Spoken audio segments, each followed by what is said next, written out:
꼭지요. 구독, 좋아요, 알림 설정까지 모두 부탁드려요. 안녕하세요. 치킨스탁TV입니다. 이번 영상에서는 사람인 HR에 대해서 이야기를 해보겠습니다. 이 회사는 인터넷용 구인구직 사업, 근로자 파견 등을 위해서 2005년도에 설립됐습니다. 그리고 2012년도에 코스닥에 입성하게 됐어요. 최대 주주는 다우 기술과 그 관계사들로 도합해서 47% 정도의 지분을 보유하고 있습니다. 이 다우 기술이라는 회사는 다우 키움그룹의 중간 지주이자 키움증권의 대주주이기 때문에 웬만하면 다 아실 텐데, 지배구조상 다우 데이터가 다우 기술을 지배하고 그 다음에 사람인을 지배하는 형태로 내려옵니다. 자, 그룹은 이런 구조인데 이 옛날 자료라서 지분율은 무시하시고 구조만 보세요. 여기 임원이를 제외하고는 다 상장사고요. 최종 윗단에 계신 김익래 회장님, 이분 또 특이한 이력이시죠. 한국외대 영문과 졸업하셔서 IBM 다니시다가 국내 벤처회사 1호로 알려진 큐닉스의 창업 멤버로 있다가 이후에 다우 기술을 차렸다. 현대전자 정몽원 사장을 찾아가서 단판을 지어가지고 회사를 흑전시키고 다우 키움그룹의 발판을 만들었다. 이런 일화가 있는 분입니다. 결국엔 성공해서 여러 계열사들을 거느린 그룹사를 구축했습니다. 사람인에도 비상근 이사로 들어와 계십니다. 사람인 서비스야 대부분 써보셨을 테니까 간단하게만 설명하겠습니다. 채용 매칭 플랫폼이고, 기업이 사람을 모을 때 이런 어떤 공고 같은 것을 노출을 하고 관리를 하고 싶어하고, 구직자들은 이런 거를 한꺼번에 열람하고 지원을 하고 싶은데 사람인이 가운데 들어가는 거죠. 그래서 메인 모델은 아무래도 이제 기업들이 공고를 낼 때 이걸 광고비 형태로 수취하는 식으로 되게 되고, 부가적으로 여러 옵션들로 좀 받기도 합니다. 플랫폼 쪽이 전체 매출에서 차지하는 비중은 한 70% 정도가 됩니다. 그리고 인재 파견 서비스로 고객사와 파견 계약을 맺으면서 매출을 발생시키고, 파견 근로자를 따로 이렇게 계약을 해가지고 파견하는 형태의 그런 비즈니스도 있습니다. 의미 없는 헤드헌팅 같은 것도 조금 있고요. 자, 단연간의 회사 상황을 본다면은 매출액은 계속해서 이렇게 올라오고 있는 상황이에요. 영업이익은 매출액 대비는 조금 더 이렇게 성장하는 모습으로 나타나는데, 요거는 전형적인 플랫폼 회사의 고정비 효과라고 생각이 되는 부분입니다. 자, 이렇게 이익이 난 걸로 현금을 열심히 쌓았기 때문에 현금은 계속해서 증가를 해왔고요. 실질적인 부채는 없습니다. 자, 문제는 전체적인 그림을 봤을 때 최근 몇 년간은 매출액의 성장세가 좀 둔화된 것처럼 보이는 그런 부분이 있고, 20년 같은 경우에는 이제 정체됐는데 이거는 코로나 여파로 봐야 되겠습니다만은 21년도 컨센서스가 매출액 1,100억에 영업이익 300억대로 찍혀 있잖아요. 그래서 이게 가능한 건가 싶겠죠. 자, 이게 회사가 어느 순간부터 성장률이 둔화된 것처럼 보이는 데는 몇 가지 이유가 있습니다. 11년도부터 오프라인 쪽에 한 250억 정도의 매출을 가지고 있었는데, 요게 오르다가 내리다가 이런 구간이 있거든요. 근데 여기서 보면은 헤드헌팅 쪽이 과거에 한 60억 정도의 매출이 있었는데 점점 줄어들어가지고 명맥만 유지하는 걸 볼 수 있어요. 따라서 과거에 매출 60억 정도가 빠진 것처럼 나타나니까 정체된 것처럼 효과가 나타났고, 그리고 인재 파견 같은 경우에도 중간에서 6, 8% 마진 떼고 관리하는 건데, 수고를 감안하면 많이 안 하려고 하고 일정 규모만 유지하려는 그런 형태로 가고 있는 부분 영향도 있습니다. 자, 그래서 전체적으로는 모양새가 좀 더디게 가는 것처럼 나타났는데, 다만 메인 사업인 매칭 플랫폼 쪽을 보면은 여기는 꾸준히 이렇게 성장을 하고 있습니다. 20년도에는 정체되긴 했지만은 전체적으로는 꾸준한 성장세였다. 중간중간에 꽤 텀이 있긴 하지만은 가격도 올린 부분도 보이고 있습니다. 동사도 자신들을 홍보할 때 플랫폼 업체로서 이 부분 위주로 봐달라고 하고 있습니다. 자, 20년도에 꽤 부진했던 모양새였지만 어디까지나 성장을 못했던 측면이었고, 하반기 이후로는 다시 이렇게 좀 올라왔어요. 그래서 두 분기 연속해서 영업이익이 70억대를 보이면서 다시 좋은 모습을 보여주고 있습니다. 자, 분기로 보면 이 업의 특성을 알 수 있는데, 아무래도 회사가 채용 플랫폼을 운영하다 보니까 예전 대비만큼은 아니라고 해도 여전히 회사의 계절성이 있습니다. 이른바 매출의 퐁당퐁당 구조죠. 이렇게 올랐다가 떨어졌다가 올랐다가 이런 구조로 반복이 됩니다. 자, 그래서 올해 1분기가 250억 정도 나왔다고 치고 2분기에 조금 더 나와준다 그러면은 상반기에만 합쳐가지고 500억이 넘어가잖아요. 그래서 곱하기 2배 하면은 대략 컨센서스 1,100억 정도는 달성이 될 걸로 볼 수 있겠죠. 자, 분기 매출 같은 경우에 매칭 플랫폼 위주로 이렇게 올라오고 있었다. 특히나 작년 1분기 대비 이 부분이 좀 많이 올라왔다는 부분은 고무적일 수도 있는 부분입니다. 과거 흐름을 봤을 때는 플랫폼으로서 고정비성 효과가 나타나고 있었다고 생각이 되는데요.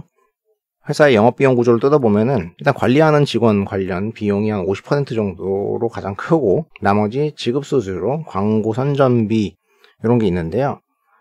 이 지급수수료 같은 경우는 결제비나 서버비 외에 다른 영업상 부대비용이라고 알려져 있는데 여기는 계속해서 이렇게 늘어나고 있는 반면에 광고비의 비중은 계속 줄고 있잖아요. 그래서 이 구조가 고착화된 건가? 그러면 안 좋을 수도 있는데 왜냐면 광고는 줄이는데 한계가 있을 테니까. 근데 올해 1분기를 보면은 꼭 그렇지는 않습니다. 지급수수료 항목은 오히려 이렇게 감소한 걸로 나타나거든요. 그래서 이게 그냥 다 합쳐가지고 여타 수수료성 비용들이 추가적으로 10에서 13% 정도 들어가는 구조다 정도로 이해하면 될 것 같아요. 더 절대적인 비중을 차지하는 급여 같은 부분이 매출이 이게 오히려 증가하면서 직원들을 계속 채용함에도 불구하고 비중이 줄어들고 있는 부분이 더 중요하겠죠.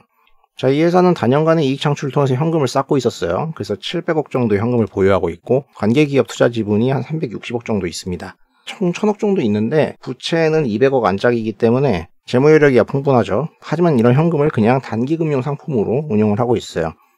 이렇게 굴리고 있을 뿐 따로 뭘 하고 있지 않고 이 트렌드는 단연간 유지되었습니다. 단기금융 상품 외에 관계기업 투자 지분 같은 경우에는 키움 쪽을 통한 사모부동산 신탁, 이른바 펀드 지분의 50%를 앵커링 해줬는데 이를 통해서 5% 안짝의 지분법을 발생을 하게 되고 그 중에 일부는 배당금으로 수취하는 형태가 되는데요. 이건 그냥 또 다른 예금 수준이다 이렇게 보시면 되겠죠.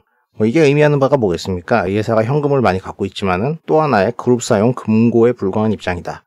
현금 예금 돌리고 계열사 펀드 가입하고 이런 거 외에는 하는 게 없다. 보수적인 대주주의 성향이 드러난 것이거나 이걸 쉐어하기 싫다는 의중까지도 짐작이 가능한 부분입니다. 동사의 최대주주 지분이 47%고 여기에 자사주 5% 정도 들고 있어가지고 과반을 지배하죠. 그러니까 저런 식으로 현금을 관리하는 걸 텐데 이걸 쉐어해줄 생각이 없다는 것이겠지만은 어떤 이유로 인해서 18년도부터는 배당금이 조금 레벨업이 됐습니다. 그래서 주당 한 1.5% 정도가 지금 되는데요. 그나마 소액주주 입장에서는 예전보다는 나아진 수준이지만은 기분이 썩 좋지는 않은 부분이겠죠. 자, 여기서부터는 사람인 자체에 대한 이야기를 떠나서 경쟁사에 대한 이야기를 좀 해보겠습니다. 사람인의 주요 경쟁사는 잡코리아죠. 여기는 한때 경영을 잘 못해가지고 이렇게 매출이 떨어지는 식으로 실적이 악화되었습니다. 그래서 13년도에 H&Q 캐피탈이라는 데다가 지분을 매각을 해요. 그리고 H&Q가 나머지 지분까지 15년도에 100% 인수를 하면서 총 2차례에 걸쳐서 2천억을 들여서 이 회사를 전량 매입하게 됩니다. 사람이는 이때 어딘가에서 자기들이 지분을 살라고도 했었다는데 실탄 싸움에서 이 규모를 보면 상대가 안 됐을 것 같고요. 또 인수에 대한 의욕도 그 정도까지는 없었던 것 같습니다.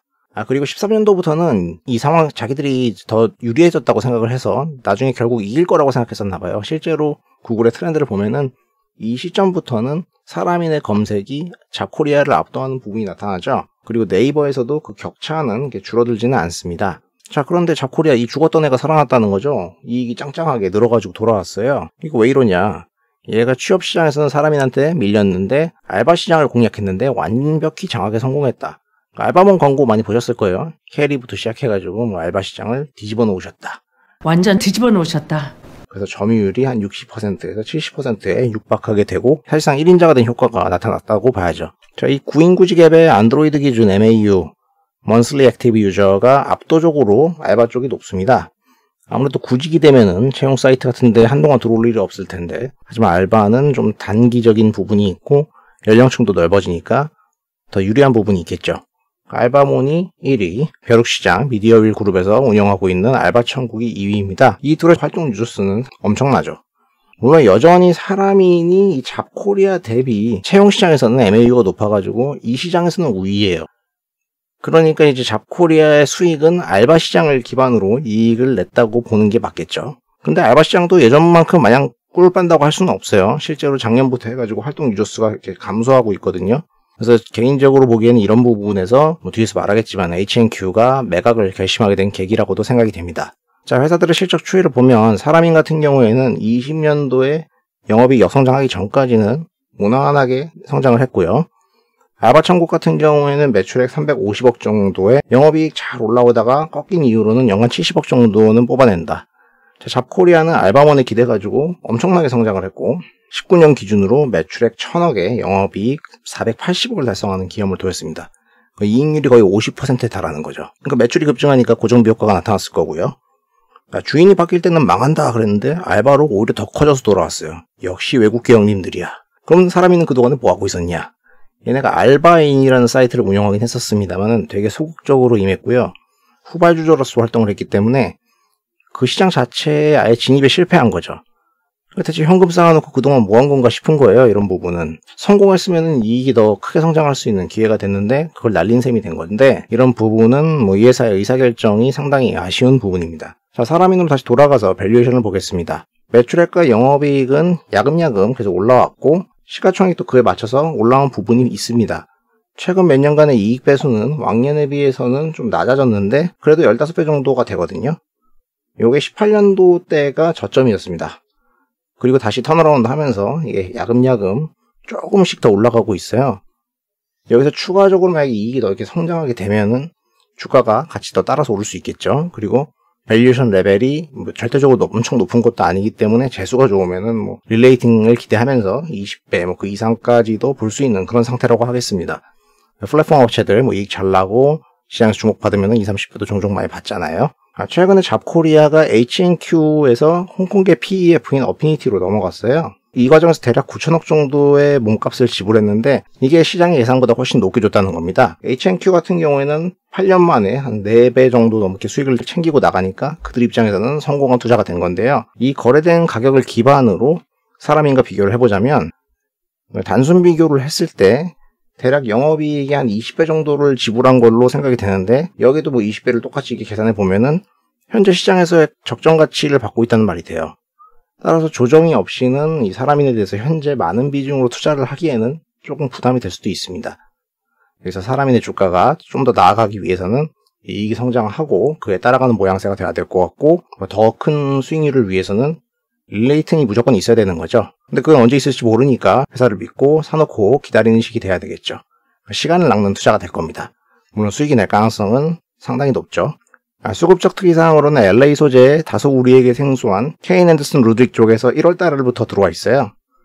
그리고 공매도 재개 이후로는 공매도가 좀 많아서 공매도 과열 종목으로 지정이 2번이나 됐었는데 6월 달에 들어와가지고는 공매도가 말랐습니다. 그러면서 주가는 오히려 올랐다. 수급적으로는 나쁘지는 않은 상태인 것 같습니다. 추가적으로 최근에 계속 리멤버나 원티드랩 이야기가 나오거든요. 얘들도 나름 신생으로 이 업계 후발주자 따라잡는 애들인데, 원티드랩 같은 경우는 조만간에 IPO 상장을 앞두고 있죠. 그러니까 시장에서 이 과정에서 어떻게 평가가 매겨지는가도 이 회사를 투자할 때 좀 참고할 수 있을 것 같습니다. 굳이 엮여가지고 같이 좀 주가가 튀든가 이런 요인도 있을 수 있겠죠. 자, 여기까지 대부분 말을 해봤는데, 사람인이 나름의 괜찮은 비즈니스를 구축하는 데 성공을 했지만은 플랫폼이라고 하더라도 내수 취업 시장은 어떤 한계 같은 게 느껴지기도 하거든요. 그래서 돈 쌓아놓은 걸로 다른 신사업 같은 거 하는 신용이라도 하면은 이 회사에 대한 평가가 바뀔지도 모르겠는데 전혀 그러지 않고 있었다. 근데 얘네가 20년도에 베트남 쪽에 앱랜서라는 데를 인수했거든요. 그래서 베트남 취업 시장이 절대 강자가 되겠다라고 말을 했는데 고작 자본금 6억짜리 이 회사입니다. 그 규모가 너무 작다. 이게 알바 때처럼 또 소극적으로 하다가 별 결과도 못 내고 그러면은 저는 되게 실망할 것 같습니다만은, 만에 하나 잘 될 수도 있으니까 복권 같은 차원에서 이 회사를 보시는 분들이 살펴봐야 될 내용이 되겠습니다. 자, 이상으로 다오키움그룹의 사람인 HR에 대해서 살펴봤는데요. 영상이 도움되셨다면 구독과 좋아요를 부탁드립니다. 시청해주셔서 감사합니다.